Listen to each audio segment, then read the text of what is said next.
Can't decide and torn between a romantic, comedy, action, or an indie film to watch for the weekend? Well. Golden State Media Concepts Movie Podcast is your ultimate guide to the latest movies. Join us as we dissect the latest on the blockbusters. It's the Golden State Media Concepts Movie Podcast.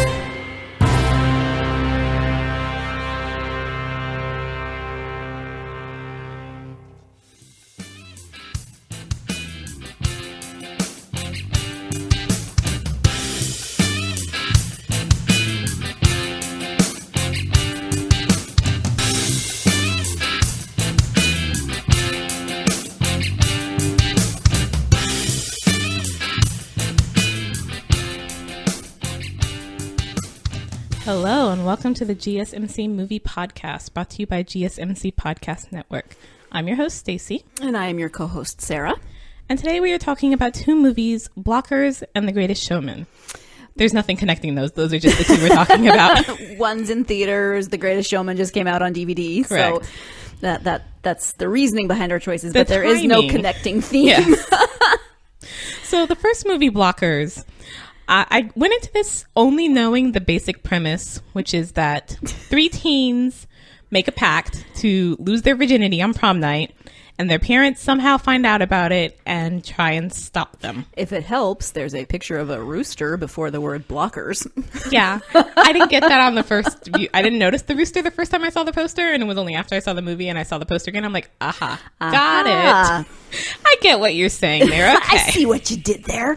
But yeah, so in this movie, the parents are played by John Cena, Leslie Mann, and I'm totally forgetting the third actor's name. I'll look it up. Please do. I looked at the poster and I can see it in my head, but yes. Yeah. I didn't recognize him, so it's possible I haven't seen things he's been in.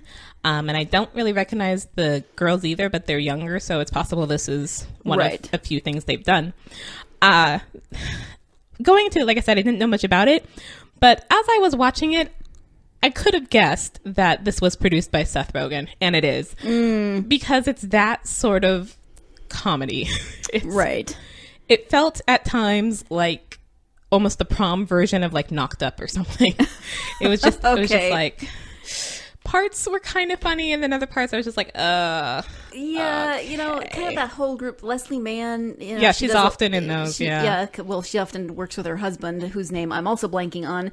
That he does a lot of these types of movies, and yeah, they're not quite my my brand of humor. Yeah, not mine either. I know that people find them funny, and I'm not dissing them, but they're just not quite what I think of as really hilarious. Yeah, there were a couple of moments in this that I did actually kind of laugh, but for most of the movie, I'm just like, this is a little ridiculous and or gross. Right. So, why do we have to have the gross? I don't know. So like the whole thing is they're trying to catch the girls on their prom night. And to make this, actually worth like the 2 hours or so movie time, the storyline starts getting really ridiculous, where the girls first go to prom, then they go to an after party, like very quickly into the prom, and then they go to a different after party, so the parents always have to keep chasing them, because if they were just at prom, this would be over in like 40 minutes. Right. I'm just going to interject here. Leslie Mann is married to Judd Apatow, who does a lot of these types of movies. He just didn't happen to do this one. Right. Did you find the other actor? I'm still, because I'm not sure. I'm looking at the list on IMDb, and there's a bunch of people listed, but I'm not sure what I'm looking for. Do you remember his name in the movie? He's Sam's father, but I don't remember his name. His daughter's name is Sam, so if it says her last name... Okay, perfect. His last name. But yeah, anyways, it's such a, and then I mean the premise for it, even that they find out, is only because Leslie Mann's daughter has her messaging open on both her phone and her computer. So when she goes off, the girls are tweeting as they're in the limo about this thing they're going to do tonight, and the messages keep dinging on the computer, so the parents go and check it out. It's just already like, okay, so we're at a kind of stupid level. Okay. Right. Part of my thing with movies like this is, I mean, Okay, this isn't a parenting blog, but have you talked to your kids about sex? Have you, like, why are we making this like this huge, oh my God, they're about to lose their virginity, we must stop them, instead of giving them the means to be safe, be smart, be, all of those things. Like, they're going to lose their virginity at some point. Well, that does come up in the film. But the parents are kind of strange. So Leslie Mann is definitely a helicopter parent. She's very, very close to her daughter and thinks she knows everything about her daughter. So she's upset when she finds out her daughter applied to UCLA without telling her. Oh, geez. And so there's this sort of like, you're smothering me and no, I'm not, I'm trying to love you thing. John Cena and his daughter have this relationship where he's very much into sports. And so he's trained. He's John Cena. Right. And so he's trained his daughter in like all the types of sports, but he still feels very sort of protective dad about her. But his wife is actually like, she's a grown woman, let her make her own choices. And she brings up all those points you just brought about, we can't tell the girls what to do, and why are we concerned about the girls, but we wouldn't be concerned about this if they were boys. And then the third parent, whose name we still don't know. Well, I'm looking, and it only gives first names on IMDb for the characters, so I'm not sure. There's one actor whose name is Ike Barinholtz. Ike Barinholtz, and I don't know him. What's his character's name? Hunter? Maybe. That might be it. Maybe. I mean, he's listed kind of above the... Hold on, listeners. You can't see what we're doing, but we're looking at pictures. That dude?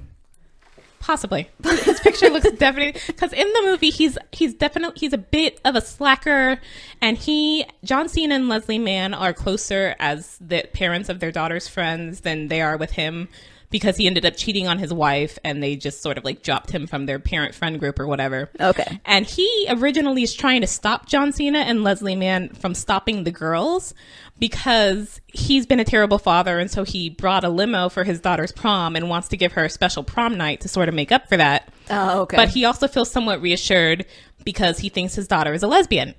So, so she can't possibly have sex on prom night if she's a lesbian. She has a male date.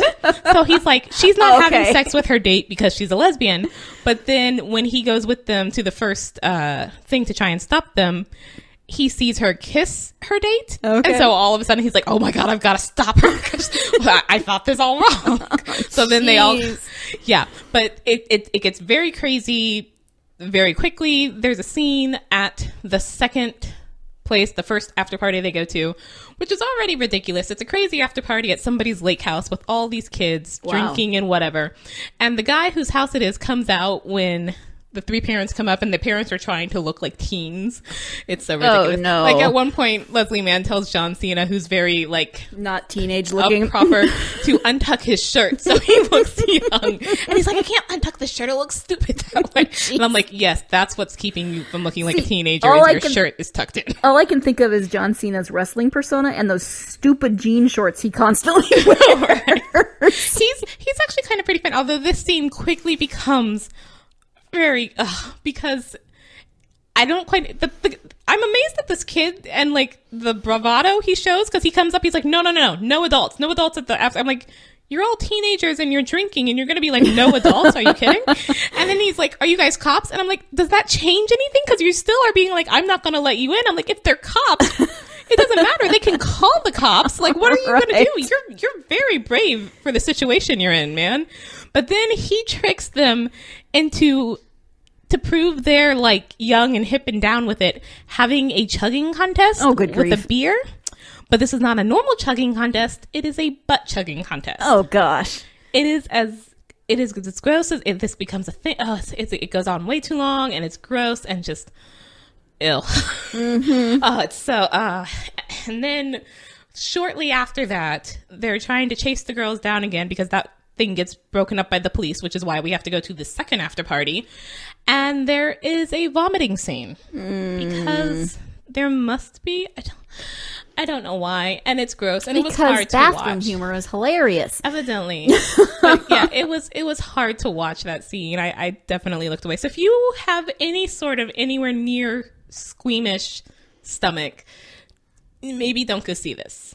And if this is not your type of humor, especially don't go see it. Right. Because it's just, it is somewhat sophomoric at times. Although there was There's a couple of scenes. So one of Leslie Mann's daughter's boyfriend, they go to his parents' house to try and find her because they were told they were going there first. Mm-hmm. His parents are very open about their sex life, including with their son. Okay. So we catch those parents in their like sex games a couple of times. Oh, jeez. And at one point we've come back to the house because we need to get something from the house. And his parents are both walking around naked or half naked with blindfolds on because this is their new sex game. I don't know why. To try and like echolocation to each other. In case you haven't guessed this just from the content, this movie is rated R. Yes, and earns that. And what they've broken into this house to try and get, I think it's a cell phone or something, and they kind of get caught up in the middle of this because the two parents can't see each other, but they can touch. And so John Cena ends up getting caught by someone. And so one of the other parents comes in to play the person he's caught by. So the boys' two parents are touching two of the parents looking for the girls, but think they're touching each other. And that whole thing just goes crazy. But in order to get John Cena to go into this house, this was like the only part I actually really liked of this movie because I just can relate to it so much. Leslie Mann is trying to give John Cena like a pep talk to talk him into going to this house because A, it's illegal, and B, just doesn't want to. And she starts trying to use sport metaphors and just like I would fails miserably. Like the first thing she says is like, it's the bottom of the third and we're down by one and there's just no time left. And he's like, there's plenty of time. Lots of time. You got 6 more innings. Right? And then she starts throwing other things and both the other two guys evidently know and they're like, what are you talking about? Rugby? What are we talking about right now? Do you know what you're saying? And I'm just like, yes, that would be me. Just completely messing up sport references because I really don't know anything save for like, yes, there are 9 innings in baseball.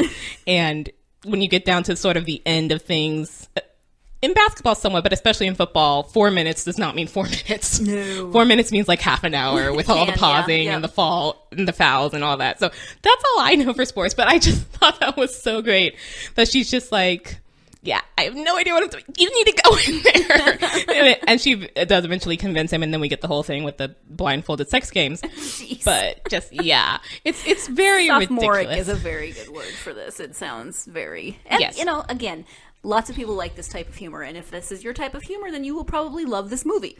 Yeah. I mean, I was kind of looking forward to it going in, but again, I didn't know it was this sort of Seth Rogen-y type of movie.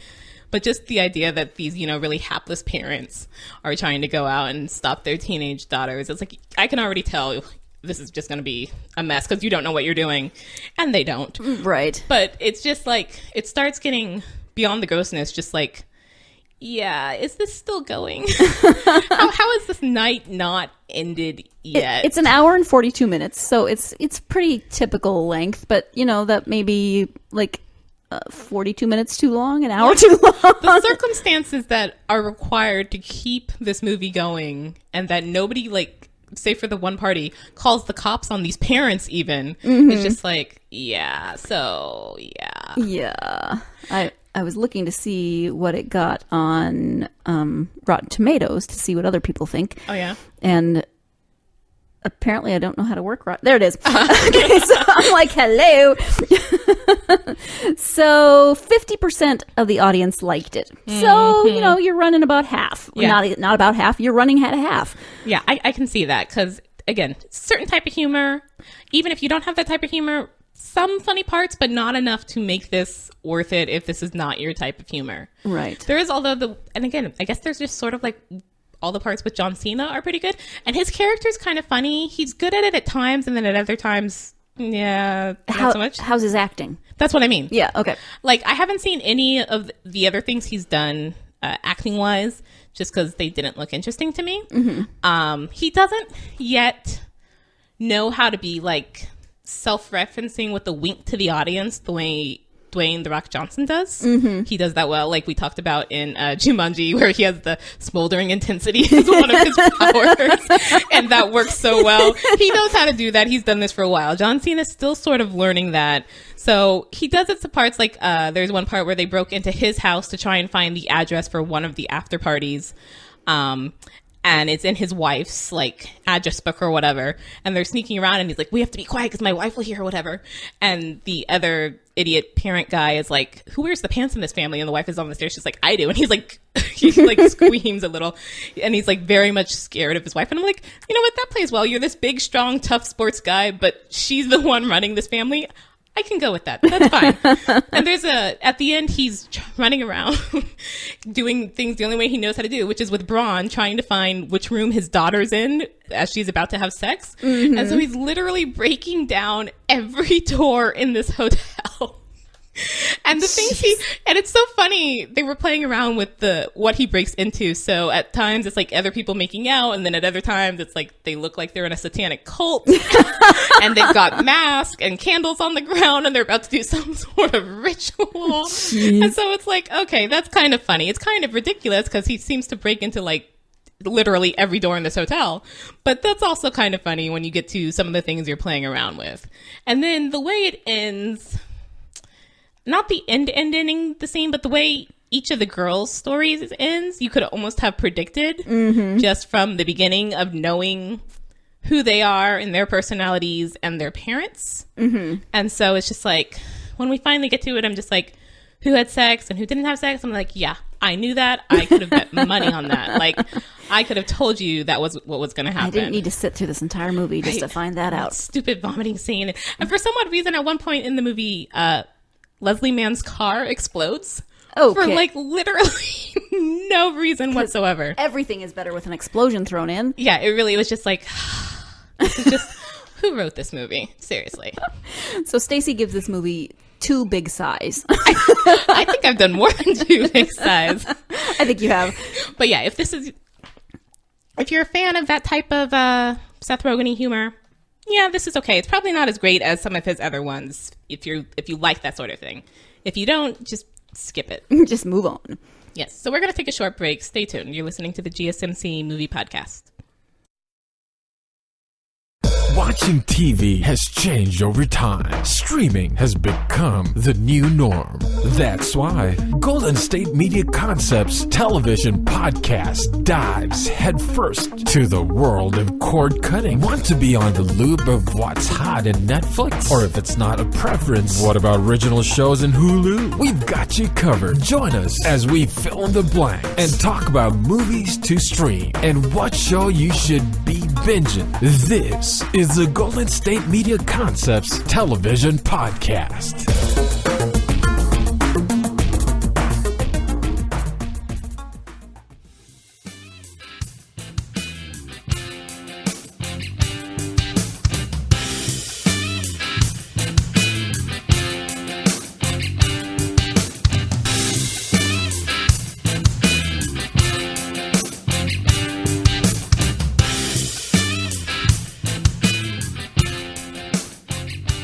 Hello, and welcome back to the GSMC Movie Podcast. Our second movie today is The Greatest Showman. Hugh Jackman. Yes. Has nothing to do with blockers, but here we are. The Greatest Showman is about P.T. Barnum and his show of curiosities that he put on. And it's done as a musical, because Hugh Jackman in musicals, I guess. The man got some pipes. I mean, yeah. I like Hugh Jackman, and I like musicals, and I like that Hugh Jackman likes musicals. But the musicals he's been in, I'm still sort of like, yeah, on so far. Although I did see on YouTube from years ago when he was in Oklahoma. That's kind of fun. No, he's good. Yeah, I've seen that. He was great in that. Yeah, I watched that after Les Mis because I did not like the movie version of Les Mis, and I was just like, I mean, yeah. Part of that is I'm not a huge fan of Les Mis, period, but that's a whole nother musical, so we won't talk about that one. Well, he does a lot of, I mean, he's done Les Mis and this one, but he does a lot of actual theater as well with musicals, and I think sometimes those translate a little better in theater rather than in a movie theater. Well, in this one, interestingly, I think would be very interesting to see as a stage show. Mm-hmm. Because it's set in like the 1800s somethings. At one point, they have an audience before Queen Victoria, and she's actually still a young woman at that time. So that sort of gives you somewhat of a timeline. But then the music and choreography are all very modern. Right. It's like at one point, even with the first opening number, This Is the Greatest Show, there's at one point where it's sort of circling around Hugh Jackman, who's in the center, and it's got all these dancers on the outside, and the spotlights keep coming on and off. And I was just like, what era are we supposed to be in when you can do that with the spotlight? Right. I was like, what year is it supposed to be? Don't actually have electricity at that point. Right? I'm just gas like, lights? Can you do that with gas right? lights? That's really quick for whatever you're doing with a flame. I don't quite understand. So yeah, and the music, especially, like there's one number he has with Michelle Williams, who plays the character who goes on to be his wife, where the choreography looks very nice. It's like very much contemporary, like you'd see on, So You Think You Can Dance or something. And I'm like, very pretty, but 1800s? Would you? No, I don't think you'd ever have done that. So it's very much like not following the time as far as the music goes, but then we're supposed to be in this whatever period of time. And so that can throw some people off. I think it works well if this was a stage show, but as a movie, it just felt a little almost too much at times, like really well done, but almost too well done. Like there's a scene where Hugh Jackman is trying to convince Zac Efron's character, who's this rich society boy, to invest in his show. And they have this whole scene in a bar with shot glasses, and it's very choreographed and cool. But I spent most of the scene watching it thinking, A, it sounds like I just turned on the radio. Like, this is almost like an alternative song going on right now. But then B, I was like, I wonder how much rehearsal time this took for them to get this together. Like, I found myself thinking that a lot. Also, when Zac Efron has a number with Zendaya, who plays a trapeze artist, and I think they showed part of that in the trailers. I found myself thinking that a lot for that one too, because she's up and down on the trapeze ropes, and then they're on the ground, and then they're back up on the trapeze ropes. I'm like, how many days did you have to rehearse that? Like, I'm completely out of the movie right now, and just thinking about like the behind the scenes. How long did it take to rehearse this? Like, if it was, and I think part of that is just the music. It's like, okay, this is clearly 2017 or whatever. So I'm a little out of the story right now. Yeah. Can I just say though that it's nice to see Michelle Williams in something a little more lighthearted. I mean, she's an incredible actress, but she so often does these roles that are just so heavy and so depressing. And so it's kind of nice to see her in a role that doesn't make me want to weep. I mean, it kind of does near the end, because their relationship becomes a little rocky, but she's not the most depressing part in this. The Jenny Lynn character maybe is most depressing. Or has the most depressing... Well, and the whole thing about P.T. Barnum in this movie, because I don't think this was the case with P.T. Barnum in real life, was supposed to be that he saw these people that everyone else saw as weird and strange and freaks, and saw them as interesting. And so he actually, at one point, goes looking for them, and when they're all like, I can't... I'd be ashamed. He's like, no, that's great. This is wonderful, and we're going to go even further with this. So he changes... Someone is like, he asks how much a guy weighs, and the guy's like 500 pounds. He's like, 750 pounds? That's amazing. Like, going even further, because that's what sells tickets. I used to work with a guy like that. That goes further, or 500 pounds? Oh, no, that goes further. Okay. He would add 50 to every number, yeah. So the idea is, in this movie, they see him as sort of not quite a father figure, but as like someone who saw them for them. But then it starts to be, he sees everything only in terms of his show, and doesn't start seeing the people behind it. And that's where the conflict gets. And the conflict feels a little forced, kind of, because it comes up with Jenny Lynn. But Jenny Lynn meets his wife and children and knows he's married, but then is upset when he doesn't want a relationship with her. And I'm just like... But you knew he was married, right? Like, I don't understand. What were you? Yeah, well, we can all delude ourselves in ways that, yeah. But can I just say that Hugh Jackman, way better looking than the actual P.T. Barnum? Yes. Yes, that too. That's usually the case when it comes to these things. But just like anyone Hugh Jackman plays. Like, you probably did not measure up to Hugh Jackman. I mean, come on. Even Hugh Jackman as Wolverine with the stupid facial hair, I'm still like, Well, and that Wolverine in the comics is evidently supposed to be sort of short and squat, and Hugh Jackman's like this big tall guy. It's like, yeah. But this movie, it's also, the storyline is sort of there's a split between P.T. Barnum, the showman, and the man who created Hokum and the circus, and Phineas Barnum, who's married with 2 daughters and wants to provide for them and feels always sort of playing like catch up because he was like a poor tailor's boy. Mm-hmm. And the story can't quite figure out which one it wants to focus on.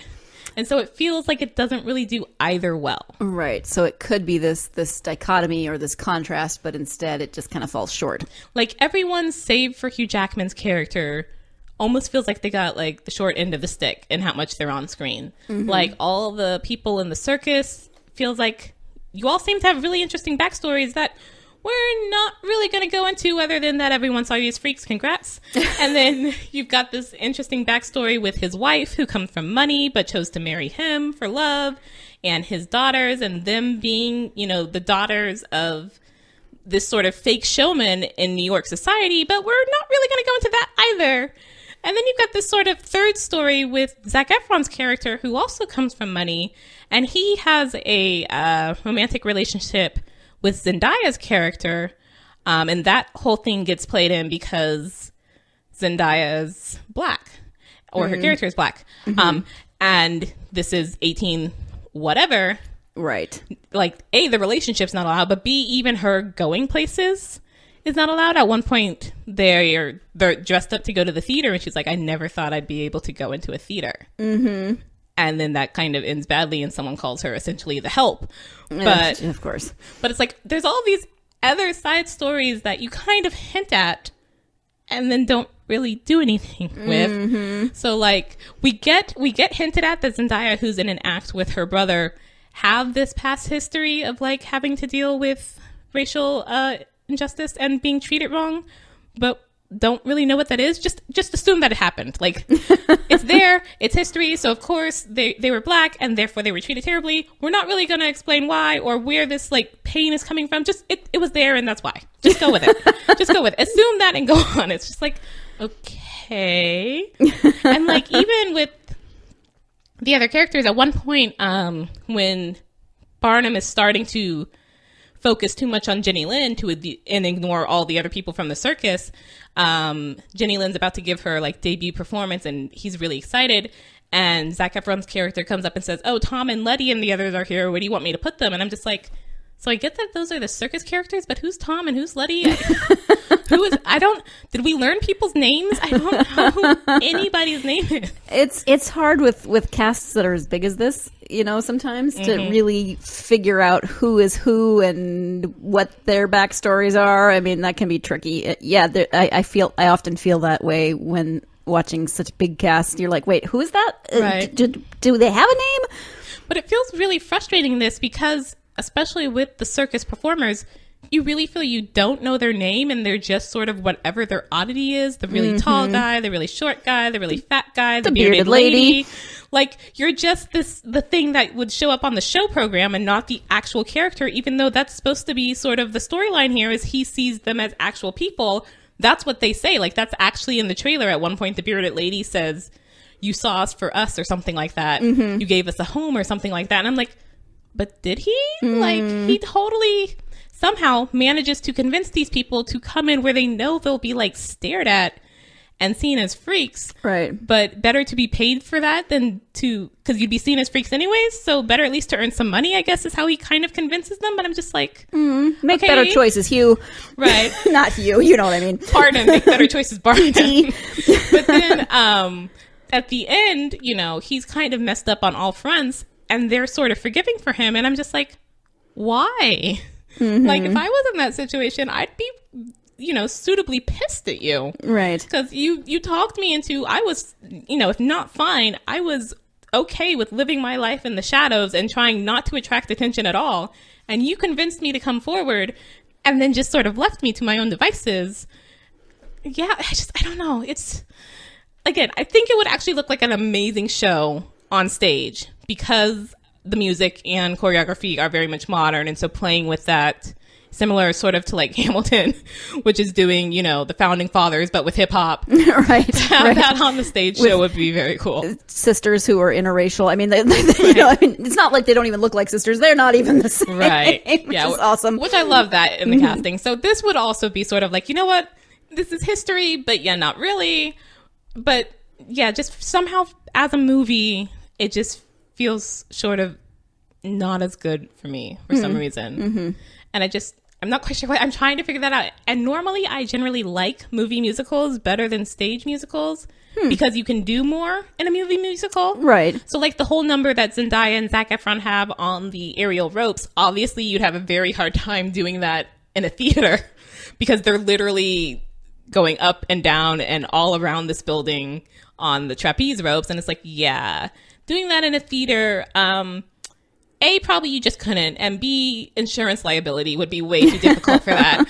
I don't know. Cirque du Soleil does it. I mean, but Cirque du Soleil is a whole circus. But like you saw that when they tried to do the Spider-Man musical and like the actor kept getting injured from the wire work and all that. It would be that. It would be that all over again. Like, again, I spent that whole number thinking how much rehearsal they had to do for that. But yeah, so somehow, I don't know why. I like movie musicals. I love the movie musical of Chicago way more than the stage thing because they can do so much more in the movie. But this one, somehow, I'd actually really much rather see it on stage. Although Hugh is still really good. And it's hard, I think, for Hugh not to be good. Yeah. And he really likes musicals. So, of course, he would, you know, really go at it in a musical. His character gets the best treatment. And he's sort of the best thing about this movie. So, if you really like Hugh Jackman and or musicals and or Hugh Jackman in musicals, go ahead. But otherwise, yeah, maybe not. Okay. Good to know. So on that note, thanks for listening to the GSMC Movie Podcast. We'll see you next time. You've been listening to the Golden State Media Concepts Movie Podcast, part of the Golden State Media Concepts Podcast Network. You can find this show and others like it at www.gsmcpodcast.com. Download our podcast on iTunes, Stitcher, SoundCloud, and Google Play. Just type in GSMC to find all the shows from the Golden State Media Concepts Podcast Network, from movies to music, from sports to entertainment, and even weird news. You can also follow us on Twitter and on Facebook. Thank you, and we hope you have enjoyed today's program.